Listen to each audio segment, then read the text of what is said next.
আসসালামু আলাইকুম। আমি ডক্টর মোহাম্মদ জাহাঙ্গীর কবির বলছি। আশা করি সবাই ভালো আছেন। আজকে আমি যে বিষয়টা নিয়ে কথা বলবো এটা খুবই গুরুত্বপূর্ণ।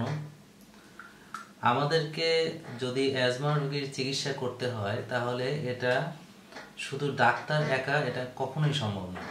তার জন্য কি করতে হবে যে পেশেন্টকে এম্পাওয়ার করতে হবে। কিভাবে? সেটা হচ্ছে পেশেন্ট এডুকেশন দেওয়ার মাধ্যমে। এখন পেশেন্ট এডুকেশনের একটা কন্টেন্ট হচ্ছে এখানে যে রোগীকে এই রোগটা কেন হচ্ছে, কোন ওষুধটা কিভাবে কাজ করে সেটা ভালো করে বুঝিয়ে দেওয়া।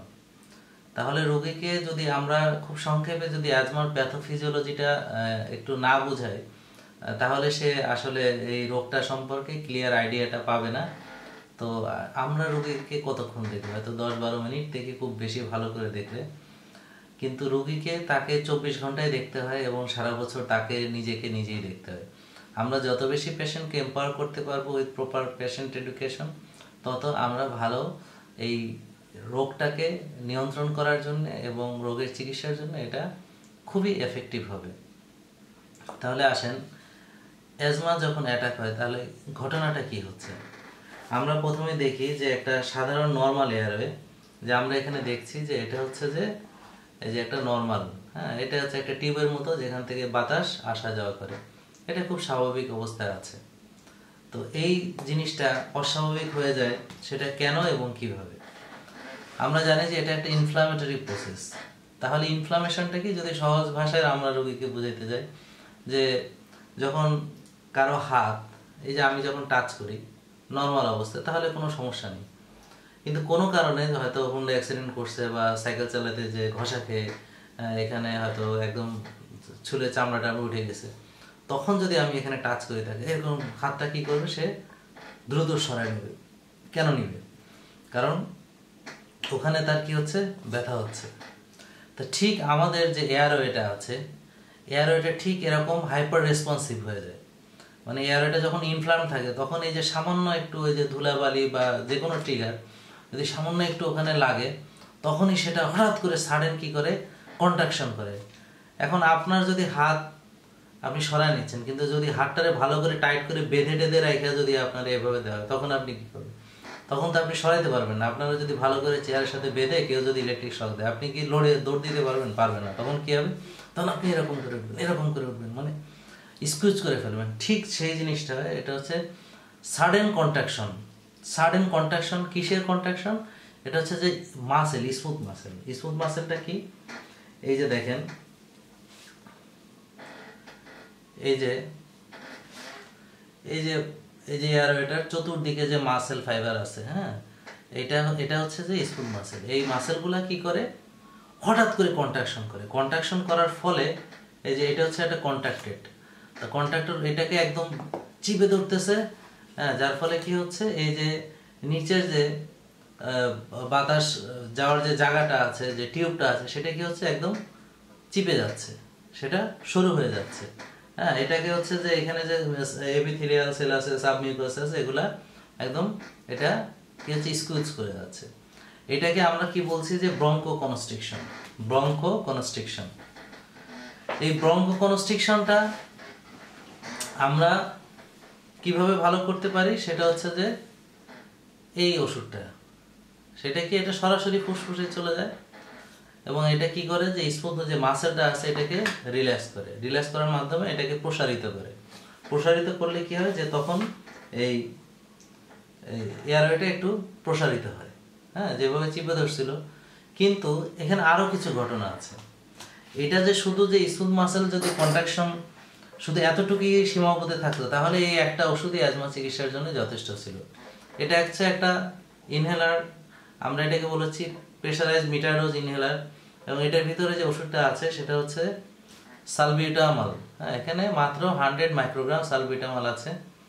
এই সালবিউটামাল আসলে দেখা যাচ্ছে যদি আমরা সিরাপ বা ট্যাবলেট দিই, দেখা গেল যে 2 মিলিগ্রাম 4 মিলিগ্রাম, মানে হচ্ছে 1000 মাইক্রোগ্রাম সমান হচ্ছে 1 মিলিগ্রাম।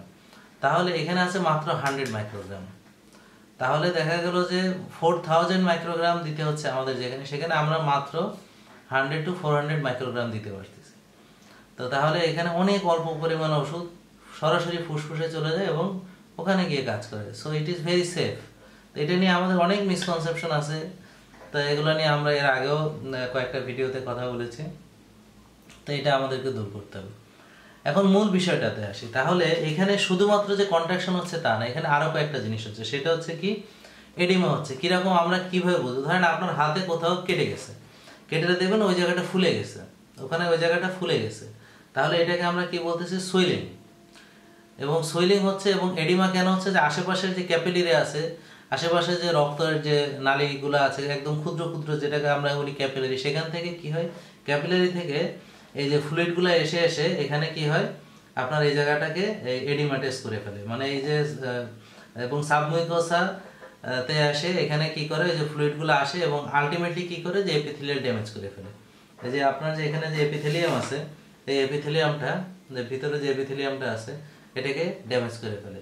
এবং এই এপিথেলিয়াল যখন ড্যামেজ হয় তখন কি হয়, ওখানে নিচে যে নার্ভগুলো থাকে সেই নার্ভ এন্ডিংগুলো এক্সপোজ হয়ে যায়। এটা আবার লেট ফেজ রিঅ্যাকশন শুরু করে। যাক, এই বিষয়ে আমরা যাচ্ছি না, কারণ ওটা আমাদের আলাদা একটা চ্যাপ্টার, ওটা আলাদা ভিডিও আছে। রোগীদেরকে আমরা শুধু এটুকু বললেই হবে যে এখানে একটা কন্ট্রাকশন হয়, ঠিক আছে, কিন্তু এটা একটা ইনফ্লামেশন হয়, প্রদাহ হয়। এই প্রদাহর চিকিৎসা যদি আমরা না করি, তাহলে ওই শুধুমাত্র এই একটা ওষুধ দিয়ে আপনার এটা নিলে হয়তো একটু ভালো লাগে, যেমন প্যারাসিটামল খেলে জ্বর কমে, যে কোনো জ্বরে প্যারাসিটামল কাজ করে, সেটা ম্যালেরিয়া হোক, টাইফয়েড হোক। হ্যাঁ, কিন্তু যদি রোগ ভালো করতে হয়, তাহলে ম্যালেরিয়ার রোগে ম্যালেরিয়ার ওষুধই দিতে হবে, টাইফয়েডের জন্য টাইফয়েডের ওষুধ দিতে হবে। ঠিক সেরকম এই ওষুধটা শুধুমাত্র ওই যে মাসেল রিল্যাক্স করে, এটা হচ্ছে যে স্মুথ মাসেলসকে রিল্যাক্স করার মাধ্যমে সে কি করে, এই যে টাইট ব্যান্ডটা সে রিলিভ করে। কিন্তু এখানে আরো কয়েকটা ঘটনা আছে, সেটা হচ্ছে যে কি, যেমন এডিমা হচ্ছে, এই এডিমা কমাইতে এটা এডিমা কমাইতে তার কোনো রোল নেই। তারপরে হচ্ছে যে কি হচ্ছে, এপিথেলিয়াল ড্যামেজ, সেখানেও তার কোনো রোল নেই। আরেকটা জিনিস কি হচ্ছে, সেটা হচ্ছে যে এক্সেস মিউকাস প্রোডাকশন। এটা আমরা সবাই জানি, আমরা সর্দি হলে কি হয়, নাক দিয়ে পানি বেরোয়, নাক দিয়ে পানি বেরোয়। তো ঠিক সেরকম আমরা যখন কাশি দিই, কফ বেরোয় ভিতর থেকে, এই কফগুলো তাহলে আসলে কোথায়? এগুলো কোথায় জমা হয়েছে? এগুলো এয়ারওয়েতে জমা হয়েছে। এই যে আমাদের বাতাস আসা যাওয়া করার যে নালীটা, সেখানে জমা হয়েছে। এই যে আপনারা দেখেন যে এখানে বাতাস আসা যাওয়ার যে নালীটা আছে, সেটা এখানে দেখেন এই যে ফুলে এডিমাটাস হয়ে গেছে, এটা দেখেন নর্মাল। হ্যাঁ, কিন্তু এখানে দেখেন এই যে এডিমাটাস হয়ে গেছে ফুলে। হ্যাঁ, এবং কি হচ্ছে, এখান থেকে দেখেন এই যে সিক্রেশন, খুব ভালো করে দেখলে দেখা যাবে যে এখানে এই যে সিক্রেশন এখান থেকে বের হচ্ছে। তাহলে এই সিক্রেশন, এডিমা এবং এই যে এপিথেলিয়াল ড্যামেজ, এগুলো হচ্ছে যে ইনফ্লামেশনের কারণে হচ্ছে। তো এই ইনফ্লামেশন মানে প্রদাহ, এটা অবশ্যই ভালো করার জন্য একমাত্র ওষুধ হচ্ছে স্টেরয়েড এবং হচ্ছে স্টেরয়েড। এই স্টেরয়েড ছাড়া আপনার অ্যাজমা রোগীকে চিকিৎসা করা সম্ভব না। এবং অ্যাজমা রোগীকে পার্মানেন্ট চিকিৎসা যদি হইতে হয়, তাহলে অবশ্যই তাকে স্টেরয়েড ব্যবহার করতে হবে। কিন্তু এখানে দুটো কথা, এক হচ্ছে কোন স্টেরয়েডটা কখন ব্যবহার করবে। আমরা জানি যে এটা হচ্ছে ইনহেল কর্টিকোস্টেরয়েড, কিন্তু যখন এই অ্যাকুইট কন্ডিশনটা হয়, তখন হচ্ছে কি, যে ওখানে এডিমা হয়ে ওখানে আপনার এই সিক্রেশন হয়ে এমন অবস্থা হয় যে, এবং ওই যে এপিথেলিয়াল যে ড্যামেজ হয়, এই এপিথেলিয়ালগুলো যে এগুলা যে নষ্ট হয়ে যাচ্ছে, ওগুলো সবগুলো একসঙ্গে হয়ে দেখা গেলো এমন প্ল্যাটফর্ম করে যে অনেক যে এয়ারওয়ে আছে, ছোট ছোট যে এয়ারওয়েগুলো আছে, সেগুলোকে একেবারে একদম ব্লক করে ফেলে। তো ওখানে আর যাওয়ার মতো অবস্থা থাকে না, বাতাস আসা যাওয়া করার মতো অবস্থা থাকে না। তাহলে এটা তো বাতাসের মাধ্যমে আপনার ফুসফুসের ভিতরে যাবে, যখন আপনার ওখান থেকে বাতাস আসা যাওয়ার মতো অবস্থা নেই, তখন আর এই ইনহেল কর্টিকোস্টেরয়েড ওই সময় ইমার্জেন্সি মোমেন্টে কাজ করে না। ওখানে অবশ্যই ওরাল স্টেরয়েড দিতে হবে, ওখানে অবশ্যই ওরাল স্টেরয়েড দিতে হবে। আমরা রোগীদেরকে বিশেষ করে পার্সোনালাইজড অ্যাজমা অ্যাকশন প্ল্যান যখন দিব, তখন অবশ্যই তাদেরকে আমরা এই ইমার্জেন্সি ম্যানেজমেন্ট তাদেরকে শিখিয়ে দিব। এখানে আমরা এটা নিয়ে আমরা পরে কথা বলবো, যে রুল অফ 5 আমরা শিখাবো তাকে, হ্যাঁ, যে কীভাবে ইমার্জেন্সিতে রুল অফ 5 দিতে হয়। এবং তাকে আমরা আরেকটা জিনিস শেখাবো, সেটা হচ্ছে ট্যাবলেট। হ্যাঁ, যে তাকে আমরা বলে দেবো যে এই ট্যাবলেটটা খুব ইমার্জেন্সি হলে একটা বা দুটো, যে রোগীর যেরকম দরকার, তাকে আগেই বলে দেবো যে আপনি খেয়ে নেবেন। তবে হ্যাঁ, সঙ্গে সঙ্গে আবার ডাক্তারের কাছে চলে আসবেন। আপনারা ডাক্তারের পরামর্শ ছাড়া এই ট্যাবলেট একটিও খাবেন না। আর একটা কথা হচ্ছে যে এখানে ইনজেকশন এবং ট্যাবলেট একই রকমভাবে কাজ করে। স্টেরয়েড ইনজেকশন এবং ট্যাবলেট স্টেরয়েড একই রকমভাবে কাজ করে। তো এটা যদি রুগী খেতে পারে, তাহলে তাকে অবশ্যই আমরা কি করব, ট্যাবলেট দিব। আর যদি রুগী খেতে না পারে, বমি করে, অথবা তার রুগী এমন অবস্থা আছে যে তার খাওয়ার মতো অবস্থা নেই, হ্যাঁ, খুব খারাপ, কমাতে চলে গেছে, বা খুব কনফিউজড স্টেজে আছে, তাকে খাওয়ানো যাচ্ছে না, খুব ডিস্ট্রেস অবস্থায় আছে, তখন তাকে অবশ্যই আমরা আইভি দিতে পারবো। তাহলে এখানে রোগীদেরকে আমরা যে জিনিসটা বোঝাবো সেটা হচ্ছে যে এই যে ইনহেল কর্টিকোস্টেরয়েড সেটা হচ্ছে কখন কাজ করবে, এমার্জেন্সিতে না, কিন্তু এটা হচ্ছে যে ধীরে ধীরে কাজ করে, কিন্তু এটা খুব স্থায়ীভাবে কাজ করে এবং পার্মানেন্টলি এটাকে ভালো করার জন্য, এটাকে পার্মানেন্টলি, হ্যাঁ, এই যে ঘটনাটা আছে এটাকে পার্মানেন্ট কিওর করার জন্য কোনটা, যে এডিমা কমানো, এপিথেলিয়াল ড্যামেজ হইতে বাধা দেওয়া, আর একটা হচ্ছে যে সিক্রেশন বা যে ইয়ে আছে আমাদের যে এয়ারওয়েতে যে সিক্রেশনের কারণে যে আমরা নাকে হলে বলে সর্দি, বুক থেকে বের হলে বলি কফ, হ্যাঁ, যে কফটা জমা হচ্ছে সেটা জমা হইতে বাধা দেয়। তাহলে অ্যাজমা রোগীর মূল চিকিৎসাটা হচ্ছে যে স্টেরয়েড, সেটা ইমার্জেন্সিতে হচ্ছে ওরাল স্টেরয়েড অথবা আইভি স্টেরয়েড, আর রুটিন হচ্ছে যে ইনহেল কর্টিকোস্টেরয়েড। এই ইনহেল কর্টিকোস্টেরয়েডটা আমরা যদি স্বল্প মাত্রায় রেগুলার ব্যবহার করি তাহলে দেখা গেল এই রোগটাকে আমরা সামনে দেখা গেল আমরা এই রোগ থেকে বেঁচে থাকতে পারি। এই জন্য এটাকে বলা হচ্ছে প্রিভেন্ট করে।